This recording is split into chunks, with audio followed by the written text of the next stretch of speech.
Llamado del gobierno estadounidense a través de su embajada en Puerto Príncipe llega en uno de los momentos más críticos para el país vecino. Aunque sin especificar sus razones, la sede diplomática pidió evitar cualquier viaje hacia Haití y a quienes ya estén allí les exhortó salir mientras aún existan medios seguros de evacuación. La embajada recordó que hay vuelos comerciales disponibles desde Cabo Haitiano y Les Cayes, aunque advirtió que su uso debe hacerse con cautela. También pidió evitar zonas de disturbios, protestas o tiroteos y mantenerse informados mediante medios confiables. Las bandas armadas controlan amplias zonas del país y representan un riesgo constante para la población civil.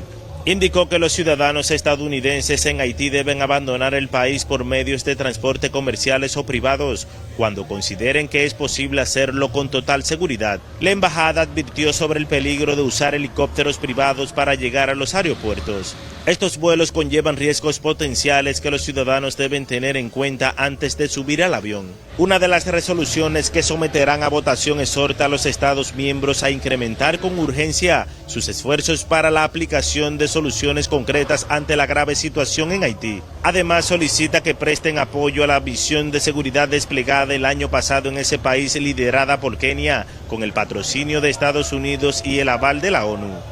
La alerta estadounidense ocurre justo en la víspera de la Asamblea General de la OEA en Antigua Barbuda, cuando se abordará este miércoles la crisis haitiana. Será la primera bajo la dirección del nuevo secretario general el caribeño Albert Ramdin. Se espera que durante esta asamblea se aprueben resoluciones clave que vayan acorde con la situación que vive Haití.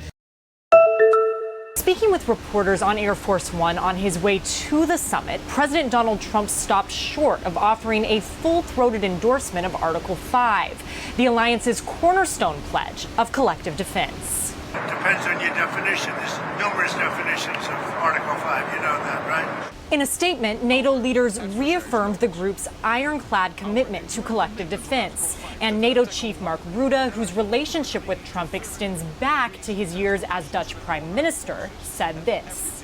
For me, there is absolute clarity that the United States is totally committed to NATO, totally committed to Article 5, and yes, there is also an expectation, which will be fulfilled today, that the Canadians and the Europeans will speed up their spending. There he's referring to an increased NATO defense spending pledge, something Trump has been calling for years. It's a commitment to boost spending to 5% of their GDP over the coming decade. That's up from the current target of 2%. Something that no one really thought possible. And they said, "You did it, sir, you did it." Well, I don't know if I did it, but I think I did. This will be known as the Hague Defense Commitment, which is pretty good, pretty appropriate. Separately, several conflicts were top of mind during the summit. This comes just days after the United States attacked 3 key nuclear sites in Iran with the goal of destroying those facilities. And as the war in Ukraine rages on, President Volodymyr Zelensky met with several leaders, including Trump, on the sidelines of the summit.